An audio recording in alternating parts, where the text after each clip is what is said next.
I'm going to introduce a blast from the past on this network in just a second, but we are live and we are early on the Donno drop because when you've got an NBA Finals series tied at 1, coming back home tomorrow, why would we wait until 3:05 p.m. if we don't have to? Because we are ready to go. And this episode of the Donno drop is brought to you by the great folks at You Break Wheel Fix, PrizePicks.com, and BetterEdge.com. I don't know when the last time this man was on the network was, but I know it's been a minute. So let's welcome back Ricky J. Marc, who I love talking hoops and life with. Ricky, how are you, sir? I am wonderful, Donno. I never thought this day would come again, but here we are. How are you? I'm doing well, man. I'm doing so well, and I hope you're having a great summer so far. The Miami Heat are certainly having a great summer so far. So, okay, we've had conversations over the past couple of seasons at times when, like, you have had a lot of faith in the Heat making championship-type runs or deep runs in the playoffs. Now, obviously, this past regular season just felt like an exercise in frustration, right? No continuity, losing a lot of games they should have won throughout the season, a lot of injuries, barely sneak into the play-in and sneak in through the play-in of the playoff. Did you even imagine in mid-April that we'd still be playing basketball in June? Oh, not a chance. I had them getting dog-walked by the Bucks in 5 if they even made it past the play-in. I think most rational people saw that coming. I know a lot of people on a variety of different networks. Even some of the hope traffickers were deep down inside thinking, yeah, this team isn't going to go so far. And yet they defied the odds. And I think you got to hand them a ton of credit for that, without question. Okay, so one of the tactical questions that we're all kind of wondering before Game 3, Game 4, and so on is if Tyler Herro really is healthy again, because way back in Game 1 of the first round when he got injured, the timeline that came out shortly thereafter was, okay, he wouldn't be ready to play again until the NBA Finals. Then everyone was like laughing, like, oh, you think this team's making it to the Finals? So you're telling me he's done for the year. Well, here we are. We're in the NBA Finals. And obviously the Heat have made it this far without Tyler. You're talking about a rhythm to potentially disrupt. You're talking about a Tyler Herro who hasn't played a basketball game in about 6+ weeks here, Ricky. So what do you think Spo is going to do if Herro is physically ready to go? I think Eric Spoelstra is a student of history. And if I may invoke history a little bit here, I'm reminded of the 2000 and 2001 regular season when Alonzo Mourning was missing with a kidney ailment. And Anthony Mason was basically this team's best player. He led the Heat to about 50 wins. He was an all-star in his only season. And late in that year, Alonzo Mourning came back. And we were all happy to see it. We never thought we'd ever see Zoe play again. However, despite what he meant to the team within that particular context, it messed things up. It messed up the chemistry, the system that was going on, because Alonzo Mourning is an all-star, was a very talented player in his own right. And as a result, we saw them get swept by the Jamal Mashburn, PJ Brown, and the Hornets, of all people, in the first round, because the team that won 50 games, that got that far, wasn't the team that ended up playing in the playoffs. And it's very dangerous to disrupt a rotation or even a collection of players this late into the season. The 2009 Orlando Magic learned that the hard way when Jameer Nelson hurt his shoulder right before the All-Star break, became an All-Star for the very first time that season, and wasn't seen again until the NBA Finals.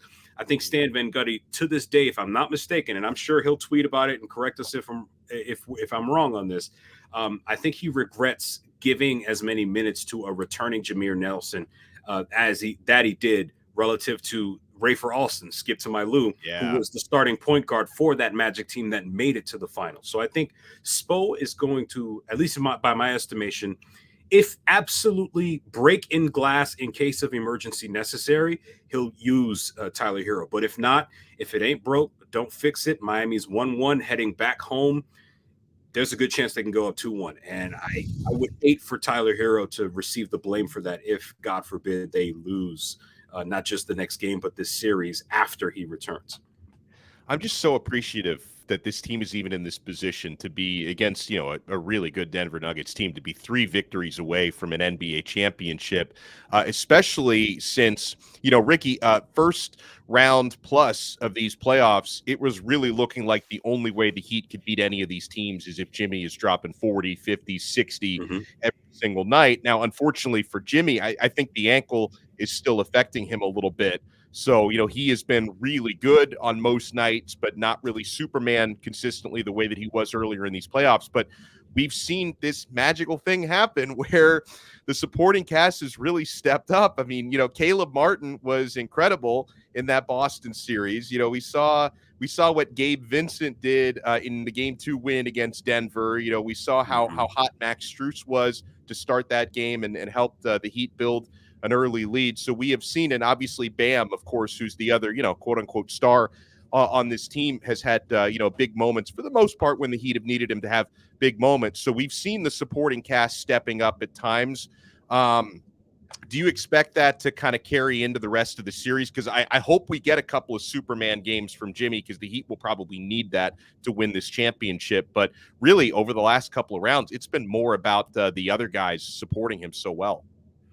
So, I gotta be upfront and I gotta be honest. My position, for example, with regards to Bam has been, I'm not expecting miracles from him anymore. No, I think that I don't either. Failed, as far as I'm concerned. Yeah. That said, he's played, he's had some big moments for this team when they've needed him, and I think he deserves a great deal of credit for those moments when they do come. Jimmy, unfortunately, we talked about this over on the basement a couple of times during our post-game shows. Me and Donardo, we went back and forth a couple of times with regards to this.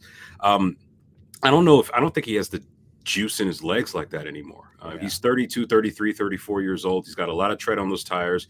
He's had to deal with some injuries in this playoff series, and there may or may not be some off-the-court things that are happening that, quite frankly, until it comes out, until it goes public, I won't really elaborate on that further. That may be impacting the way he's playing right now. But it's true, his play is going to be essential to this series. If he's able to properly bottle what he's capable of doing, at the very least in the fourth quarter, then it gives the Heat a huge chance in this series. I mean, we've seen the first 2 games how Max Strus goes 0 for 9 from deep and 0 from 10 overall against the Denver Nuggets, and how that impacted Miami's chances at winning game 1, and how much better he and Duncan Robinson, of all people, were as a result of making more shots, as well as modifying the way they were able to perform. I believe it's spread pick and roll that they were playing a lot more, that impacted the way they played. This is every bit the team effort that Spo has been saying it is for the longest amount of time. And as much as we want Jimmy to come and save us, if you're expecting him to drop 40 or 50, at least my prediction, my anticipation is that you're going to be disappointed. I think he can still give you a few possessions here and there, but it's going to require Gabe Vincent, who, as far as I'm concerned, if this team wins this championship, will be what I like to call a made man in Miami for the rest of his career. Great. Because he would be on the same level as a Goran Dragic, who, as far as I'm concerned, is a made man in Miami despite not having a title, primarily because of that performance in Game 7 against the Charlotte Hornets back in 2016. We didn't see that coming, and he was there. A few other players have that role, have that designation as far as I'm concerned. But, yeah, we need the role players to continue to do well. And given that they're heading back home for Games 3 and 4, I think Miami is very well positioned to, as Bam said last night or the night before, defend home court and potentially steal one more on the road to finish this series off. It's possible. Do I think it's probable?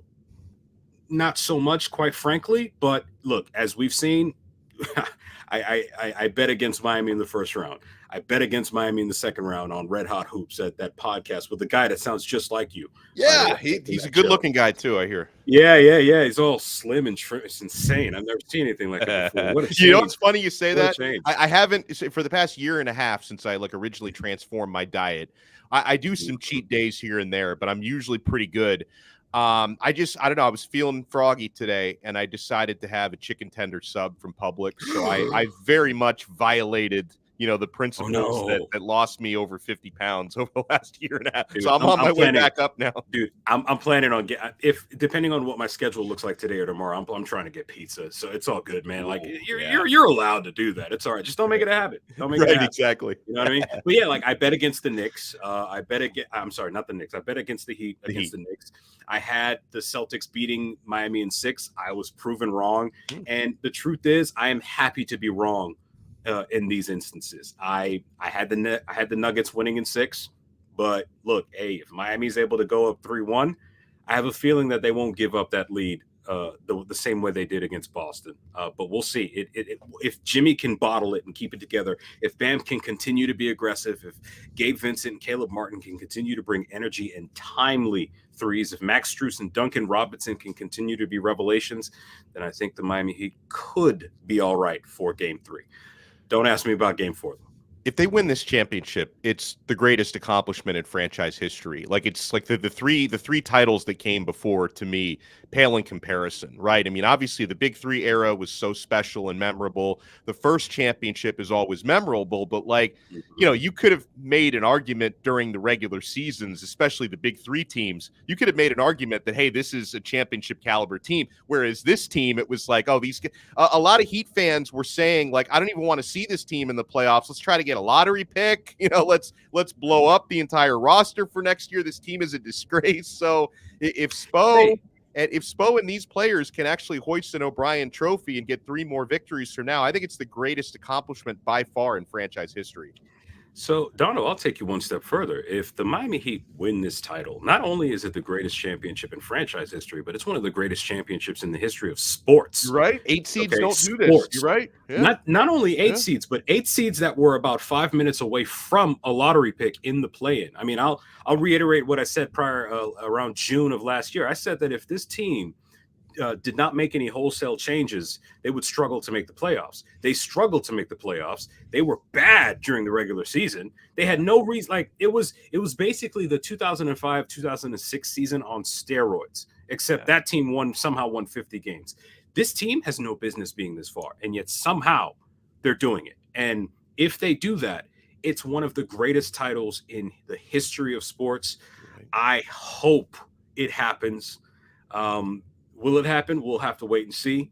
But, man, it would be beautiful. It would be beautiful. And, I think at the end of all of it, I think Heat fans, especially in many ways, it would be symbolic of the last few years, just generally, like how, we weren't expected to come through a lot of what we've all come through the last few years. And yet, in spite of it all, we overcame. I think it would have a lot of it would add a lot of poetic value to the lived experiences of a lot of people here in South Florida.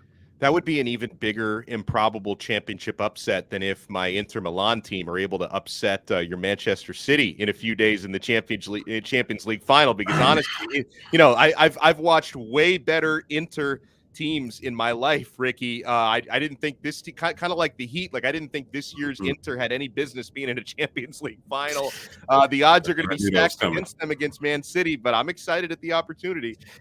Listen, Donno, it's amazing that we're viewed, us being Manchester City, that we're viewed in such a reverent light when we haven't won anything in Europe since Pep has gotten there. It's Pep, first of all, because he's one of the greatest managers ever. It's the payroll, it's the transfer fees, it's all of that stuff. I mean, never mind the fact that United spent more money and won nothing since then, but that's another conversation altogether. I don't mind the United slander. I don't. No, me neither. Legally, I'm supposed to hate on them, right? Yeah, right. But no, the truth, like the truth is about that. The funny thing about that is, like I said, we haven't accomplished anything. As far as I'm concerned, I have a bit of a pessimistic approach to it. You have to go prove to me that you can win because we've had arguably, I don't want to say better teams, but we've had better chances to win in past seasons. We had no business losing to Spurs that year. Oh, yeah. We shouldn't have lost to Chelsea that year. Monaco kind of came out of nowhere and shocked us, but, we were still finding our way even domestically that season. I hope we win this, nothing against Inter Milan necessarily, but I hope we win this weekend because, that we've been through so much as a club. Not only that, but when you factor in Pep's Pep's tendency to overthink these big games. That's what I'm hoping happens, by the way. Yeah. And I'm hoping Simone Inzaghi underthinks it and just, basically plays the lineup that got him to this point, maybe with one or two changes. And I'm hoping Pep changes his entire starting 11. That's what I'm nervous about, because we should have beaten Chelsea. I don't know why he decides, what, let's dust off Raheem Sterling and play him in a Champions League's final when we haven't seen him in like 4 months. I hope he sticks to the script that got him here. I hope that he properly scouts Inter Milan, which I know he does. He's a football maniac. I just hope that we stick to our play. I hope that Kevin De Bruyne, Kevin De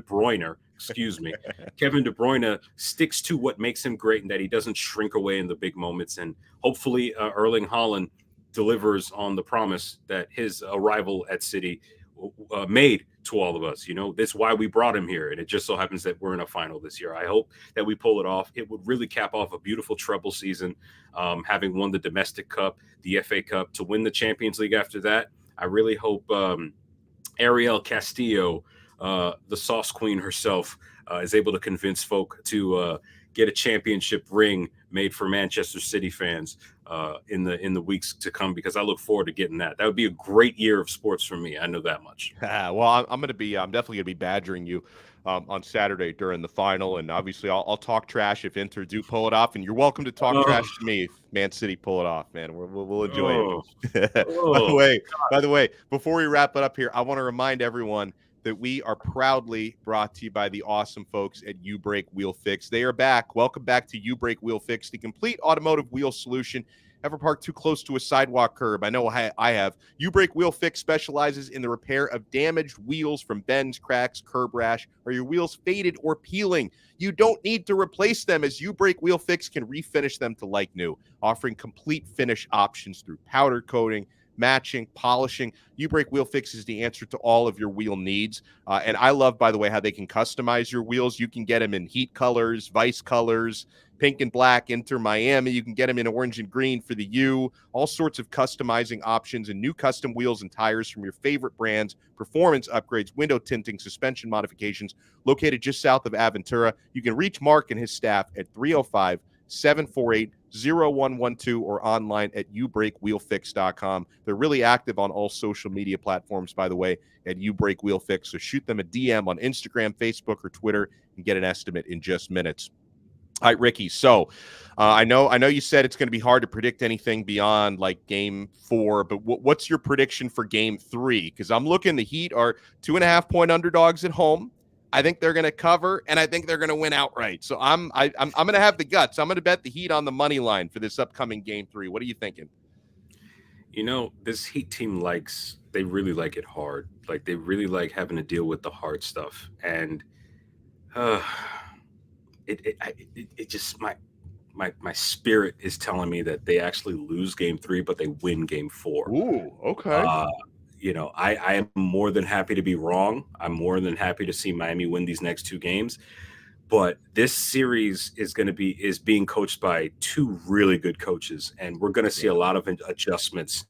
And, you're talking about a Denver Nuggets team that has no problem adjusting from high altitude to low altitude. Remember, this is the best team in the Western Conference that sweats. It's always easier to go from high to low than low to high, too. Yes. Yeah. I know it's easy for people to say, oh my gosh, I can't believe the Nuggets beat the Lakers, but the 1 seed beat the 7 seed, and they did it handily, So, I mean, I want to believe, man. I want to believe that they win game 3, but at the very least, I'm expecting a split.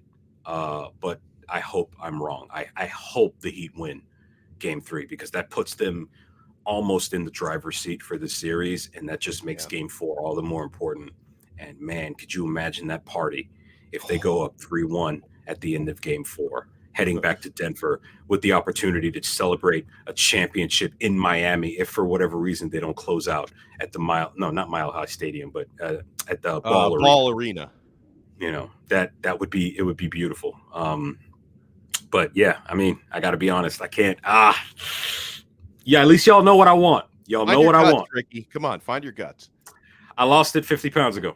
Here you go, as did I. But no, I still have my guts somehow. Yeah, and guys, remember, if you're looking for a little bit of action on game 3, game 4, prizepicks.com or the PrizePicks mobile app. Use our code 5 FIVE, and they're going to match your first deposit up to $100. Fully legal in the state of Florida, by the way. You just select 2, 3, 4, 5, 6 players, predict if they're going to go over or under, more or less than their stat projections. You get real money if you get all your predictions correct. Use our code FIVE. Ricky, before we let you run, let the people know if you have anything to promote, the basement, anything else you got going on. Yeah. So, yeah. Well, of course, you can always follow me on all forms of social media at Ricky J Marc. You can catch me on. I feel as free as I've been in a long time, and you can catch us. You can catch me on the Basement's post game show over on the Basement's YouTube channel. You can catch us. You can catch me on Basement Spaces. Of course, you follow that. If you follow them, you'll know when all the spaces are on. A special shout out to Culture Shock, the only female-led Heat podcast. Not podcast. They haven't made one yet, but the only female-led Heat collective. They're working on spaces. They generally do spaces at halftime, led by Heather, Lola, and that whole crew of individuals that are just I'm really excited to see what they're made of. RickyJMarc.com. Check us out on the Basement. I firmly believe that, when it comes to Heat coverage and just this media space, I believe that there's room enough at the table for everyone. And I think that, quite frankly, we all do better when we're working with one another, when we're working together, as opposed to being at odds for petty reasons. I believe that when we do that, we can all come together to really make a fantastic product for the fan bases of the various South Florida teams. I'm someone that, I'll go where I'm invited. I'll go where I feel welcome. And, that's just the way it is. That's my philosophy on things. I hope that things become that way in the future for everybody. I look forward to jumping on podcasts to talk ball, sports, whatever, with anybody. And, I look forward to talking with you again, Donno. I love it, man. And by the way, I fully co-sign on what you said about working with other creators, because I'm very active in the Canes podcasting space with Locked On Canes, and I'm friendly with so many of the other hosts out there. Coach Coop, I love the You Heard podcast, and obviously the Six Ring right here on 5 Reasons. So there's so many great folks out there, and Ricky's 1,000% right. Like I think divided, it makes it harder for all of us to succeed. I think when we're all kind of working together and working in harmony, even if we're not representing the same platforms necessarily, I think it's always the better way to go. So I love it. Ricky, thank you so much, sir. Let's go Heat tomorrow night. I hope your wish comes true and your gut is wrong about tomorrow night. Yeah, I'm with you, Donno. I hope it comes true. I hope it comes true too. We'll talk to everyone next time on another episode of the Donno Drop right here on the 5 Reasons Sports Network.